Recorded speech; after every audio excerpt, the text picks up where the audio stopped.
At 1 a.m., I accidentally overheard my husband talking on the phone. "Don't worry, tomorrow I'll go pick up the car for our son." I went rigid on the bed, a cold wave sweeping over me. We had chosen not to have children for the past 5 years. Where did this son come from? He hung up and slipped back under the covers. After his breathing settled into a deep sleep, I carefully took his phone, unlocked it, and opened the bank transaction history. 4 months ago, he had made a transfer of $800,000 to a woman I didn't know. I traced her social media account. The pinned post was a photo of a newborn, and the caption read, "My little prince has arrived safely. Thank you, Daddy, for the big toy."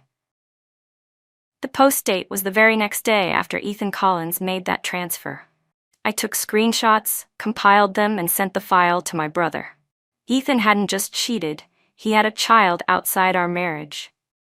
I wanted a divorce, and I wanted him to walk away with nothing. Right then my brother called, his voice blazing with fury.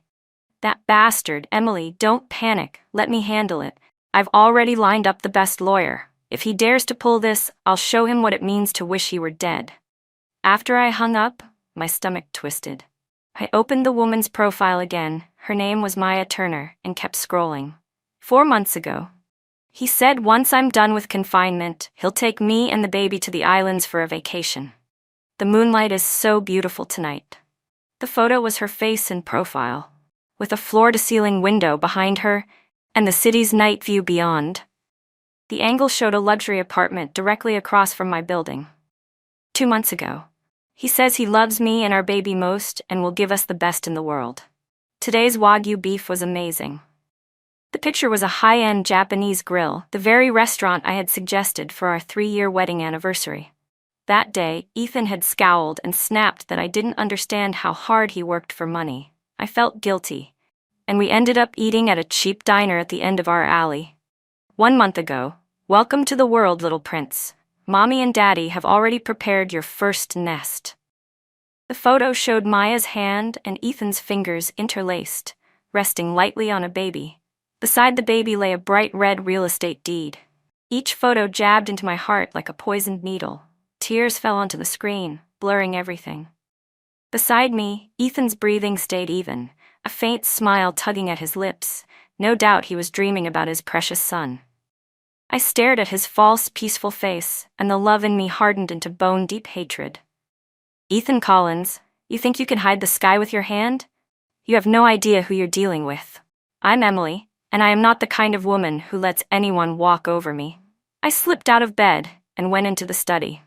As one of the partners at a top law firm, I had 100 ways to make him regret it so much he'd never lift his head again. I called my brother's assistant and told him to investigate everything about Maya Turner. The information came back quickly. Maya Turner, 23, a recent graduate, an administrative intern at Ethan's investment company.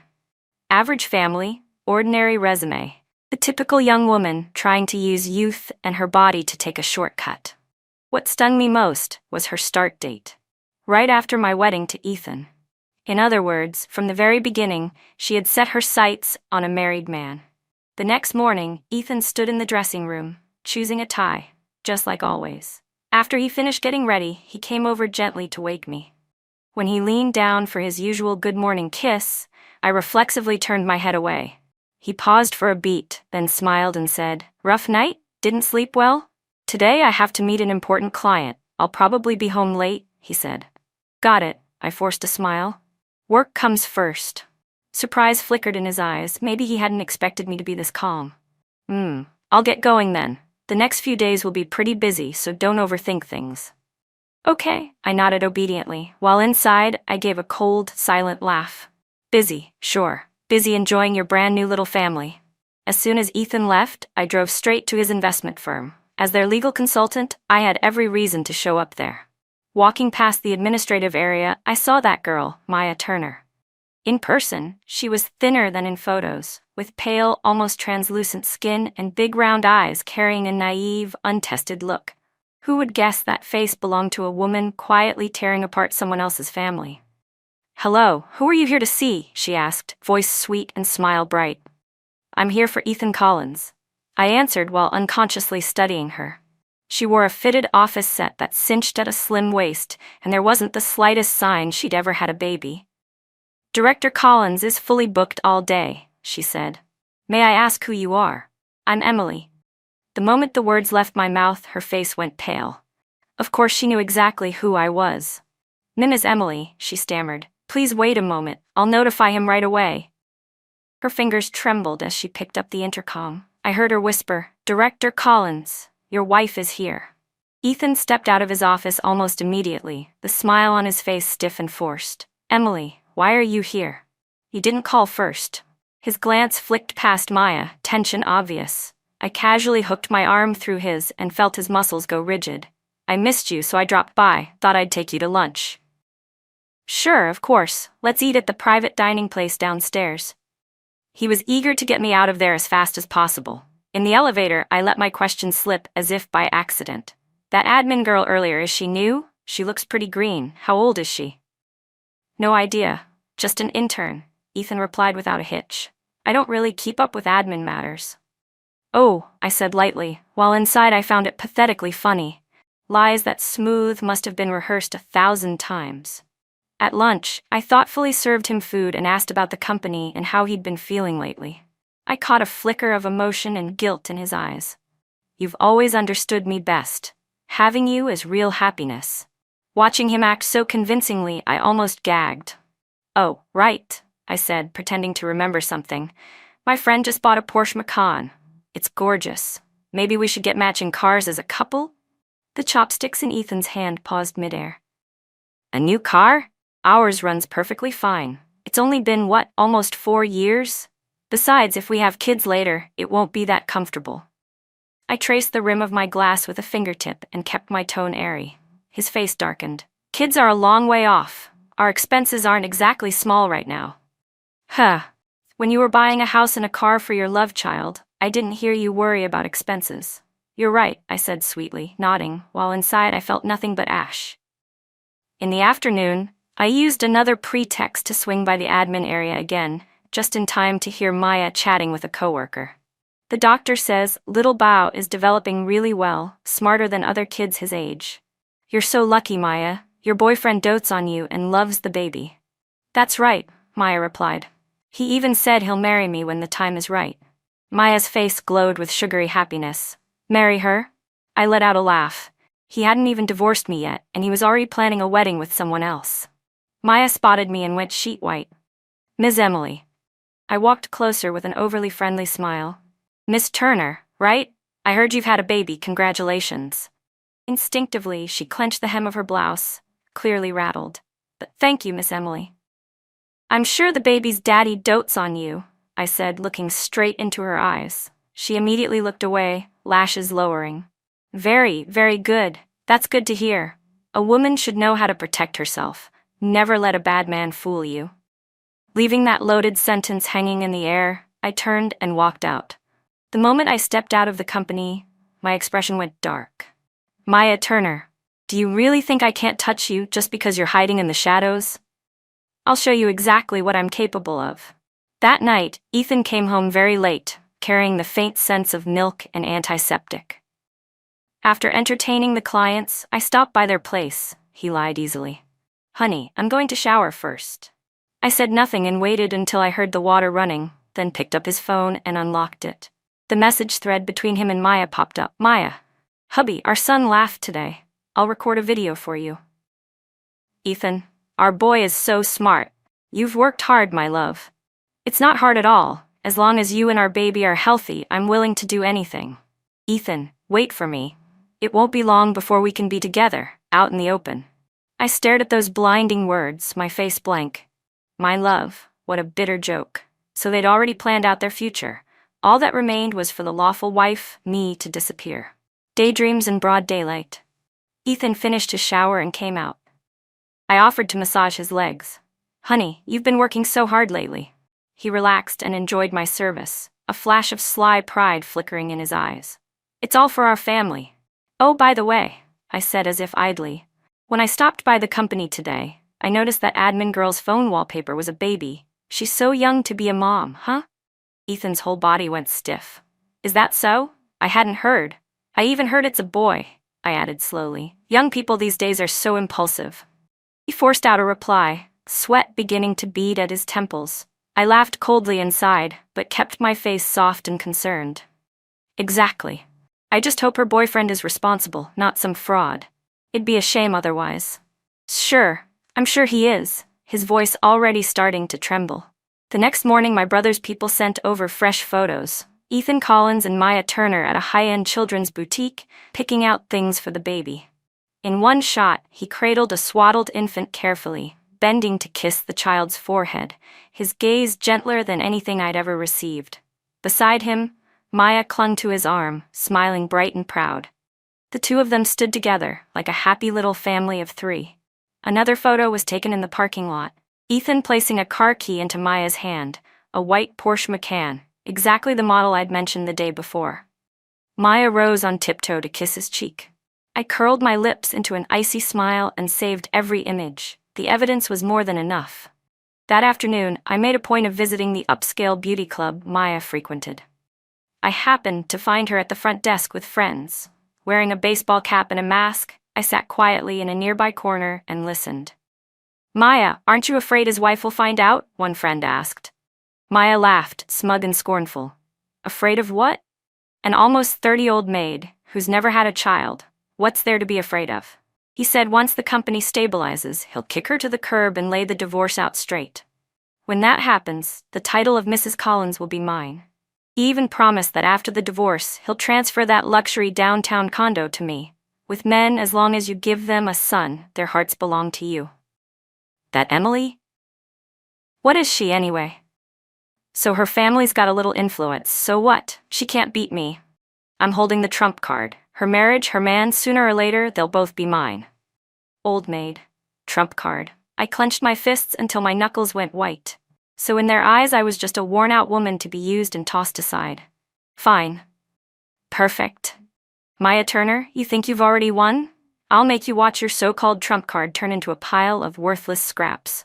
I texted my brother at once. Do it.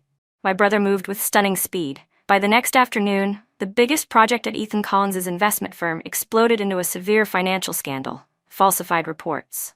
The moment the news broke, the stock price plunged. Partners called non-stop to demand answers, and the bank rushed to reassess the risk on their loans.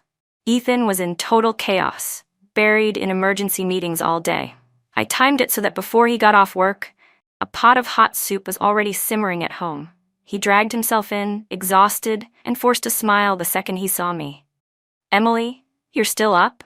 Waiting for me? I ladled a bowl and handed it to him. You've been so tense lately. I made something to nourish you. I read the news. Did something happen at the company? His hand hesitated around the bowl, his gaze complicated. Just a few minor issues. I'll handle it. He drank, but his brows stayed knotted. His phone kept vibrating. He declined call after call, his face growing darker. Short on working capital? There, I asked gently. If you need it, I still have some savings. My parents can help too. No, he cut me off immediately, a hard edge in his voice. Don't worry about company matters. Was he shutting me out, or afraid I'd discover he'd quietly siphoned off nearly all of our joint assets? Ethan, we're husband and wife. Your problems are my problems, I soothed, laying my hand lightly over his. If you're in a tight spot, we'll get through it together.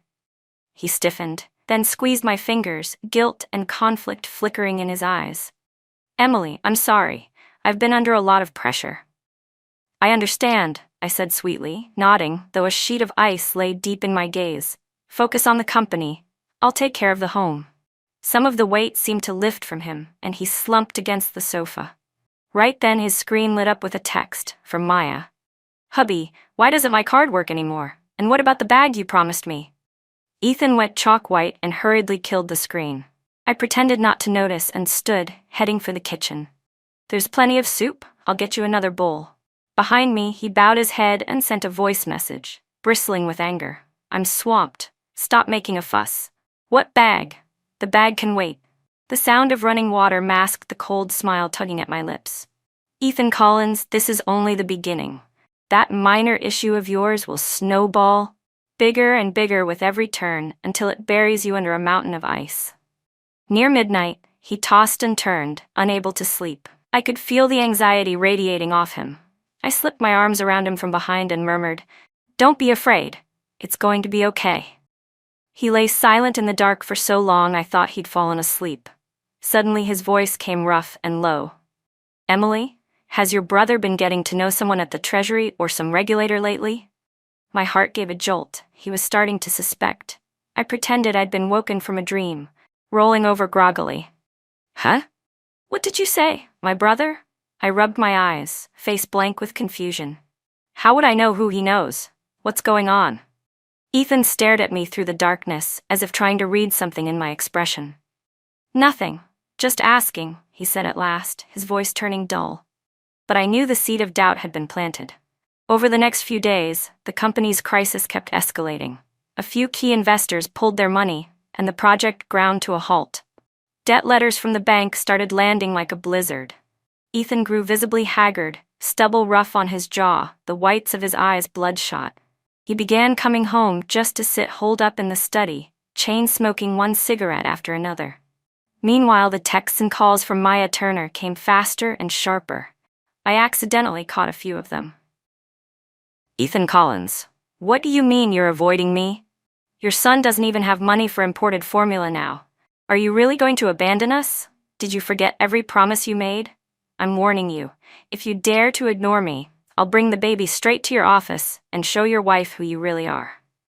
Each time, Ethan could only coax her in a small, weary voice, promising he'd fix everything soon. The more he floundered, the more satisfaction I felt.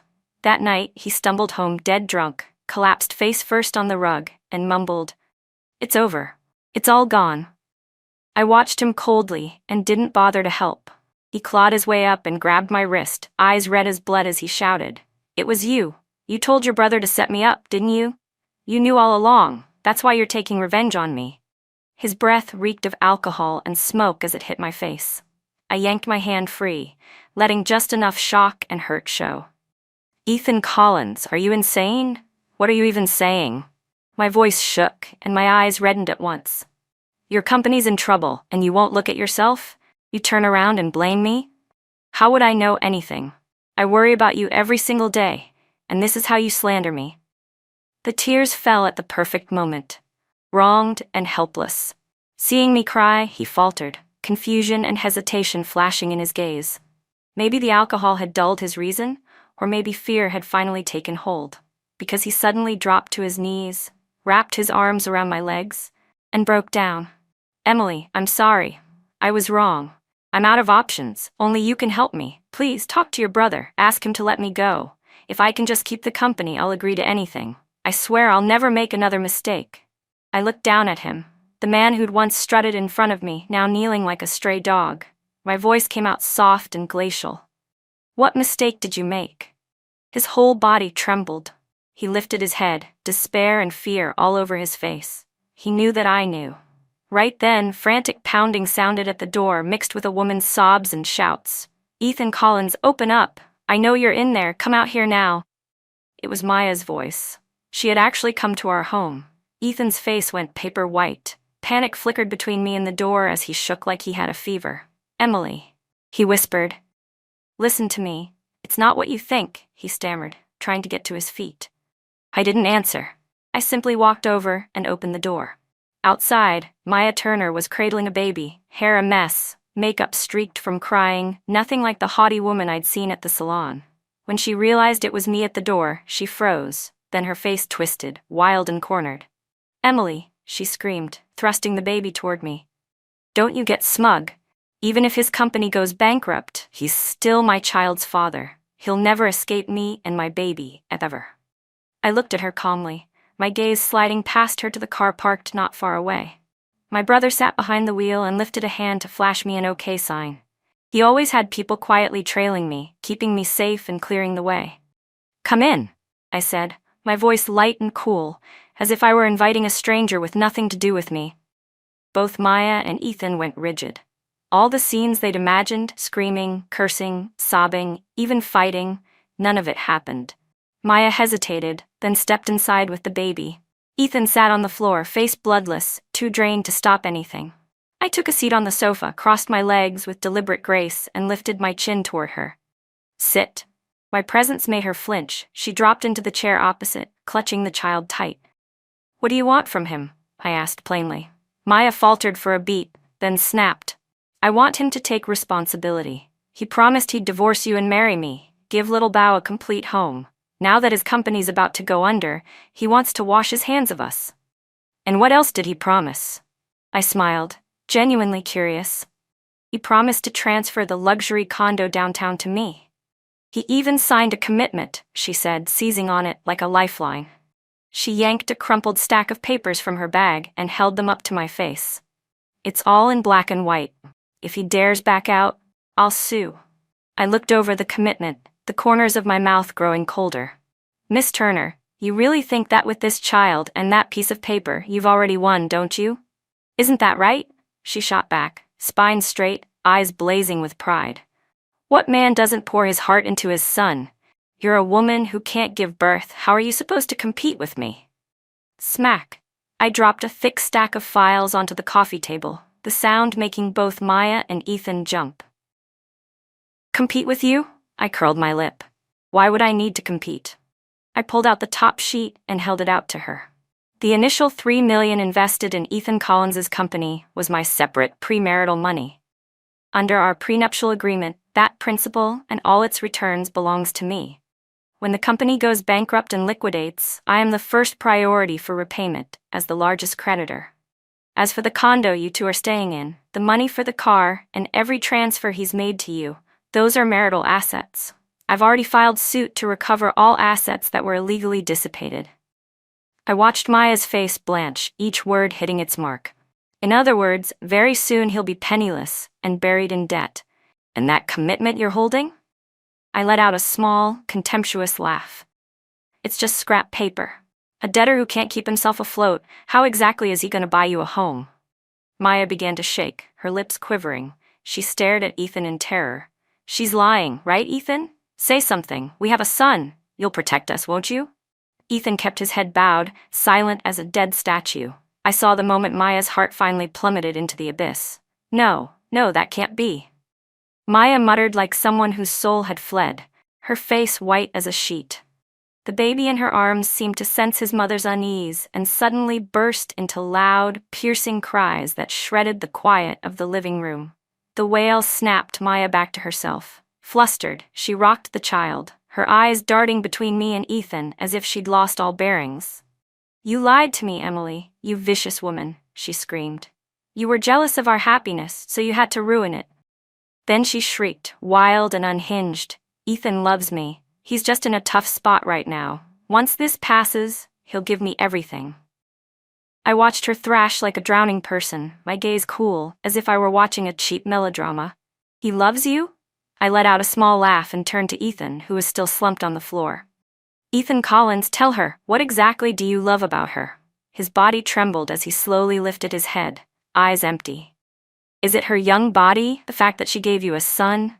Or that fake, innocent look you can show off to your friends?"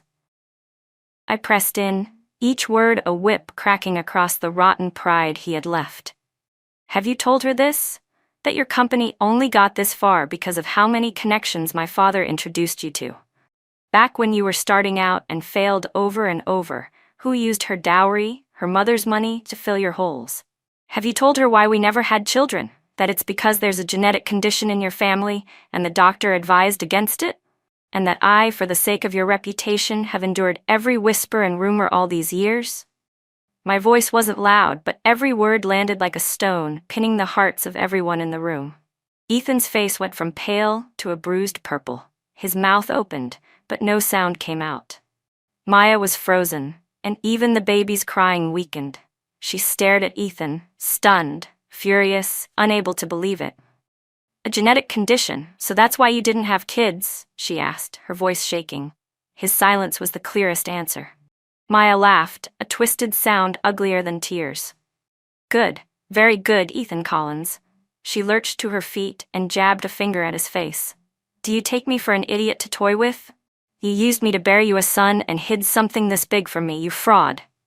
She had once thought she held the trump card. Only now did she understand she'd been a mere breeding tool from beginning to end, a pathetic clown. I used to think you only betrayed our marriage, I said, stepping forward, my eyes never leaving Ethan. I didn't expect you to be stripped of basic humanity. You didn't just lie to me, you lied to her too. You stacked one lie on top of another to wreck the lives of two women, just to feed your cheap vanity and selfish greed. I pulled a divorce agreement from my bag, already prepared, and tossed it in front of him. Sign it, walk away with nothing, and I'll pretend we never knew each other. If you don't, I won't hesitate to see you spend half your life in prison. Misappropriating company assets, falsifying financial reports, there's more than enough to send you away. Ethan stared at the 4 words, walk away with nothing, his strength draining out of him as he sagged, motionless. After the shock snapped, Maya suddenly lunged at him with the baby in her arms, striking and cursing like someone unhinged. Give me my life back, you bastard, you liar. The 2 people who once shared a bed now grappled on the floor. A pitiful, squalid scene. I stood there watching with a cold gaze, my heart as calm as a still pond. This ridiculous play had reached its final act. I had no interest in watching any longer, and turned to head upstairs. I went into the study and locked the door. Downstairs, the curses, the sobbing, and the baby's shrieks tangled into a chaotic, ear-splitting chorus of despair. I picked up my phone and called my brother. They're fighting, I said. Serves them right. His voice was cold as steel. Do you want me to send someone to escort her out? No. I looked out the window at the city's neon winking in the distance, unable to cast a single ray into my chest. Let them handle it. If he doesn't sign tonight, tomorrow will be even worse for him. Understood. The legal team's on standby, he said, and hung up. I sat at the desk, mind blank. I didn't feel triumphant or relieved, only a fatigue that seeped into my bones. 5 years of marriage had been a finely spun fraud. The love I once believed in was just a shell woven from his lies. Everything I had given to him had likely been nothing more than a stepping stone on his path to status and gain. The shouting below gradually faded, replaced by a long, terrible silence. I don't know how much time passed before there was a knock at the door. Emily. Ethan's voice was so hoarse it was barely recognizable. I didn't answer. I signed, he said after a pause, choking on the words. I signed. I stood and opened the door. He was there, hair a mess, his dress shirt torn, fresh scratches scored across his face. The living room was empty of Maya and the baby, nothing left but wreckage. He trembled as he handed me the signed divorce agreement. I took it and checked every line, confirming there were no errors. You can go now, I said evenly.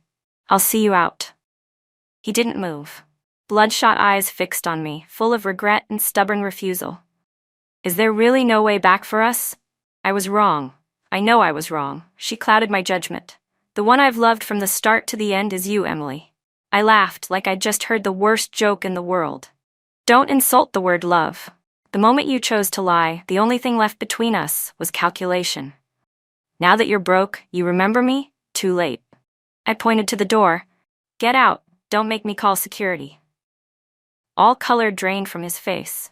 He understood there was nothing left to salvage. He staggered, turned, and stepped away, one foot after another, leaving the home he'd called his for 5 years. The front door slammed behind him with a heavy thud, like the period at the end of a verdict. At last, the world was quiet again. I leaned against the door and slid down onto the cold floor, and finally the tears came, not for Ethan, not for the corpse of our love, but for myself. For Emily, the woman who once naively believed she had married love. For 5 years of youth and sincerity brazenly stolen. The next day, my brother went with me to complete all the divorce procedures. Ethan Collins's company officially declared bankruptcy, and all of his personal assets, including the Porsche he bought for Maya Turner, were frozen and seized under court order to repay the money I had invested before our marriage. He truly walked away with nothing, plus a mountain of debt with no end in sight. I heard that Maya took the baby back to her hometown. The child she thought would change her life ended up becoming her greatest burden. As for whatever grudges remain between her and Ethan, I don't care anymore. Their world has nothing to do with me now. In the first month after the divorce, I sold the home that had held too much deceit and betrayal. My brother didn't understand and urged me to keep it. It was a luxury condo in a prime location, good to hold for appreciation. I only shook my head. I told my brother, I want to move and start over. He didn't say anything more, just quietly handled all the paperwork for me. I moved into a serviced apartment near the law firm. It wasn't big, but the view was open and the sunlight generous. I threw out everything that had ever belonged to Ethan Collins, from his water cup to his slippers. I kept nothing of him in the house. Then I gave myself a long, real vacation. I went to Tibet and sat by Namso Lake, tilting my head back to watch the sky thick with stars until a strange peace filled me. I went to Yunnan and biked along the shore of Erhai, letting the wind whip my hair free. I was no longer Ethan Collins's wife, no longer anyone's shadow. I was only myself, Emily. During the trip, I received a text from an unfamiliar number. Emily, it's me, Ethan Collins. I'm working as a laborer on a construction site now. Every day is exhausting, but at least I'm earning my own bread. I know I deserve this. I'm not asking for your forgiveness, I just want to tell you I truly regret everything. If I could do it over, I would never. I deleted the message without a flicker and blocked the number. Time doesn't go backward. Regret is the most useless emotion in the world. The rest of his life would pass in poverty and gnawing remorse, and that was a fitting punishment. When the vacation ended, I returned to the firm and went back to work. My colleagues were careful, no one daring to mention marriage or Ethan in front of me. But over lunch one day, I brought it up myself. I'm divorced. The office fell silent. A moment later, Tori Zhang, our young assistant, was the first to clap. Applause spread through the room. My longtime partner, a gracious woman nearing 50, walked over, patted my shoulder, and handed me a glass of champagne.